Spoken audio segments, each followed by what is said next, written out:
जब जोशी जी मेरे पास गए तो मैं समझ नहीं पा रहा था कि मैं चलूं न चलूं, लेकिन मुझे जाना जरूरी था क्योंकि ऐसे वीर बहुत कम मिलते हैं। किसी ने कहा है सफलता कदम चूमती है, सफागर सच्ची नीत है तेरी, मिशन के भीम के प्यारे सच्ची प्रीत है तेरी, इरादा तोड़ मत साथी एक दिन जीत है तेरी।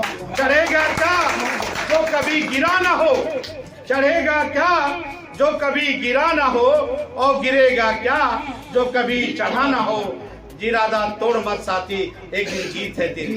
एक दिन ऐसा आएगा किसी कनॉट प्लेस, आज तो LIC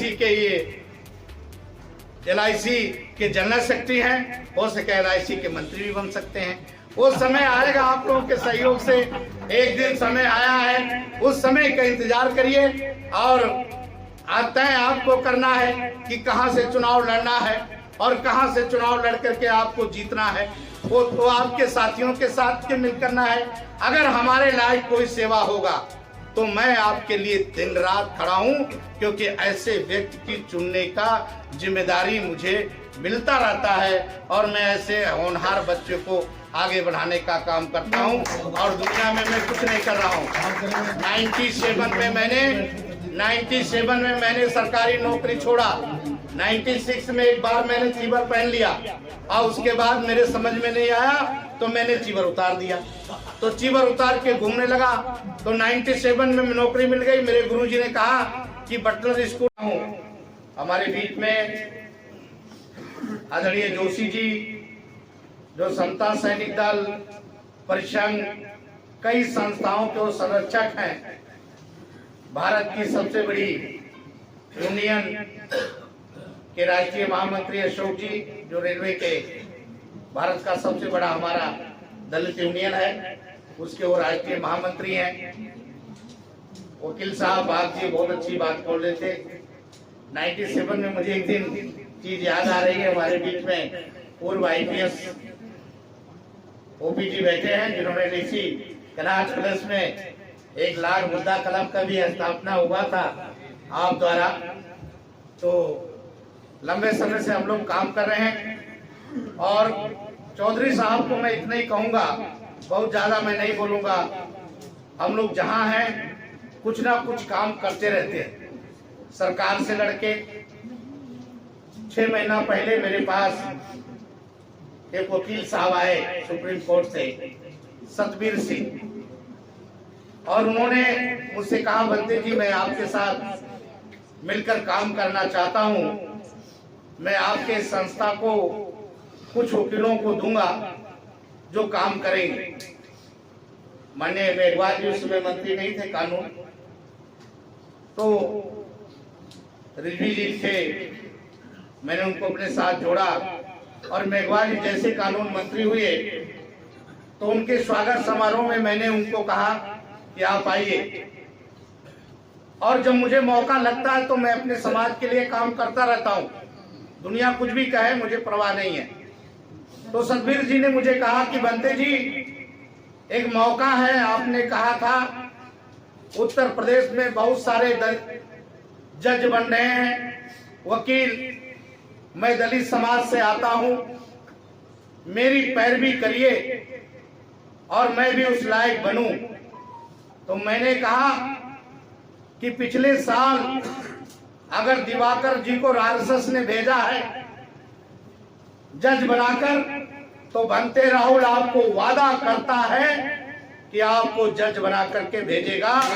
और आज से 1 महीना पहले मैंने उनको जज बनाया और बना करके इलाहाबाद में भेजा। मेरा कोई परिचय लंबा नहीं था, अलीगढ़ के रहने वाले, अतरौली उनका गांव है, लेकिन मेरे साथ लगे रहे।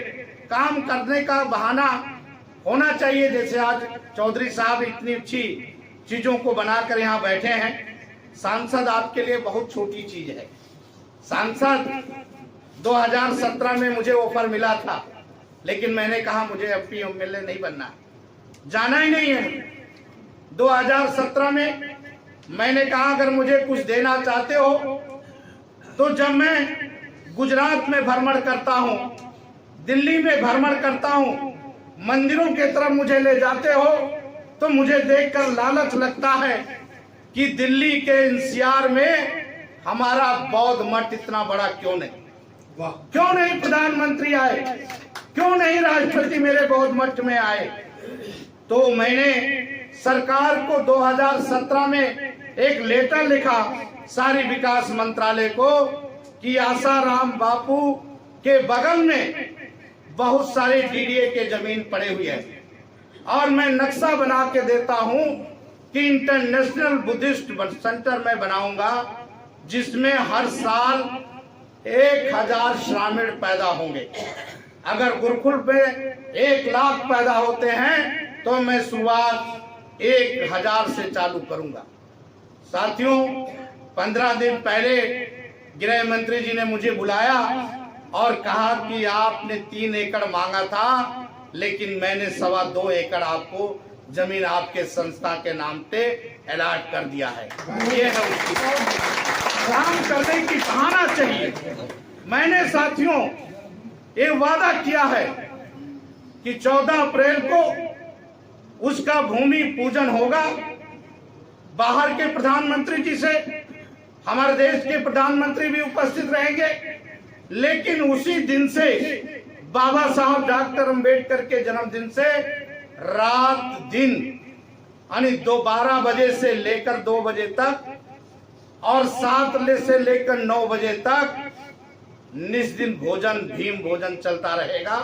ये हमारी संस्था के तरफ काम करने की बहाना चाहिए। ये जरूरी नहीं है कि आप किस पार्टी में। डॉक्टर बाबा साहब डॉक्टर अंबेडकर को जिन लोगों ने धिक्कारा वो लोग आज बहुत बड़ी बड़ी बातें कर रहे हैं, वो पार्टियां बड़ी बातें कर रही हैं। मैं किसी का नाम नहीं लूंगा, लेकिन चौधरी साहब आप जैसे लोग, जोशी साहब जैसे लोग, अशोक जी जैसे लोग समाज के वो पिलर हैं जो हर साल लोगों को भला करने का काम कर रहे हैं। आपके कलम से भला हो रहे, आपके फोन से भला हो रहे हैं। तो समाज में काम करना चाहिए, चाहे कोई भी सरकार हो। सरकार को बनाने बिगाड़ने में हमारे ही लोगों की जरूरत पड़ती है। हम ही लोग सरकार को बनाते हैं और सरकार में अपनी हक रखने की जरूरत है। 132 मेंबर ऑफ पार्लियामेंट है, वो तो गुलाम है। मैं सीधी सादी बात कहूंगा, उनका कोई मजबूरी होता है। आपको मालूम होगा कि जब हमारे देश में आरक्षण की बात जब खत्म होने की बात आई थी तो फूलन देवी जी ने पार्लियामेंट के अंदर में अपने साड़ी के अंदर उसका विरोध यानी पोस्टर और बैनर लेकर पार्लियामेंट में पहुंच गई थी। जब उसका विरोध करने लगी उन्होंने और पार्लियामेंट में झंडा फहराना चालू कर दिया फूलन देवी जी ने। उसके बाद बाहर जब आए तो मुलायम सिंह यादव जी ने कहा कि फूलन देवी जी और एक मोहनलाल की सांसद थी सरोज जी, उन्होंने कहा मेरे एजेंडे में तो ये नहीं था। उन्होंने कहा मैं आपके समाज की सांसद जरूर हूं, लेकिन मेरे समाज के एजेंडे में था यह मुझे करने की जरूरत है। तो साथियों, समाज के एजेंडे की बात करिए, ये मत बात करिए कि मैं किस पार्टी से हूं। अपनी बात रखनी चाहिए। बहानेबाजी करने वाले लोग तो बहुत हैं और करते चले जा रहे हैं और करते चले जाएंगे। लेकिन मैं आपको एक बात बता के जा रहा हूं। मैं माफी चाहता हूं, मुझे जाना पड़ रहा है क्योंकि मैं जल्दी में अभी पहली बार राष्ट्रीय सलाहकार सुरक्षा परिषद का पहला मेंबर बना हूं, भारतीय बौद्ध संघ का एग्जाम, क्योंकि आज हमारा पहला ही मीटिंग है 11:30 बजे रात को। माननीय प्रधानमंत्री और डोभाल जी लेंगे, तो मुझे वहां रहना जरूरी है क्योंकि पहली बार मैं बना हूं मेंबर। उन्होंने पहले 4 मेंबर हुआ करते थे वकील साहब, एक हिंदू, बौद्ध, सिख और ईसाई, लेकिन अब की बार उन्होंने 2 को काट दिया है, हिंदू और बौद्ध को ही लिया है। तो बौद्ध के तरफ से मुझे लिया गया है। मेरे लिए बहुत बड़ी गर्व की बात है कि प्रधानमंत्री जी मुझे इस लायक चुने हैं और वो मुझे इस लायक समझते हैं, तो मुझे उन्होंने इस लायक समझा। और पहला मीटिंग मेरा आज है कि मैं उस मीटिंग में आज सम्मिलित होने जा रहा हूँ। इसलिए मैं चौधरी साहब के जन्मदिन पर मुझे जब जोशी जी मेरे पास गए तो मैं समझ नहीं पा रहा था कि मैं चलूं न चलूं, लेकिन मुझे जाना जरूरी था क्योंकि ऐसे वीर बहुत कम मिलते हैं। किसी ने कहा है सफलता कदम चूमती है, सफागर सच्ची नीत है तेरी, मिशन के भीम के प्यारे सच्ची प्रीत है तेरी, इरादा तोड़ मत साथी एक दिन जीत है तेरी। चढ़ेगा क्या जो कभी गिरा ना हो, चढ़ेगा क्या जो कभी गिरा ना हो, और गिरेगा क्या जो कभी चढ़ा ना हो, इरादा तोड़ मत साथी एक दिन जीत है तेरी। एक दिन ऐसा आएगा किसी कनॉट प्लेस, आज तो LIC के ये LIC के जनरल सेक्रेटरी हैं, हो सके LIC के मंत्री भी बन सकते हैं। वो समय आएगा आप लोगों के सहयोग से, एक दिन समय आया है, उस समय का इंतजार करिए और तय आपको करना है कि कहां से चुनाव लड़ना है और कहां से चुनाव लड़ करके आपको जीतना है। वो तो आपके साथियों के साथ के मिल करना है।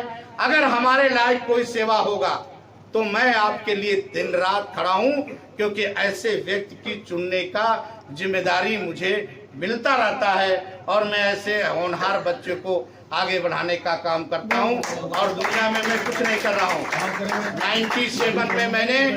97 में मैंने सरकारी नौकरी छोड़ा, 96 में एक बार मैंने चीवर पहन लिया और उसके बाद मेरे समझ में नहीं आया तो मैंने चीवर उतार दिया। तो चीवर उतार के घूमने लगा तो 97 में नौकरी मिल गई। मेरे गुरुजी ने कहा कि बटलर स्कूल में तुम नौकरी क्या करके क्या करोगे यार, तुम चीवर पहन लो दोबारा। तो मैंने कहा मैं सोचता हूँ कि मैं चीवर पहन के लाइब्रेरी में मैं टीचर बनूंगा तो बच्चे मुझे मजाक करेंगे, बाबा कहाँ से आ गया ये तो कल तो दूसरा था। लेकिन मैंने कहा कि मैं चीवर जब पहनूंगा, नौकरी से रिजाइन किया और चीवर पहना। इतना ही काम पूरे भारत में कर रहा हूं और कुछ नहीं कर रहा हूं। साथियों, समाज को बढ़ाने के लिए बहानेबाजी नहीं।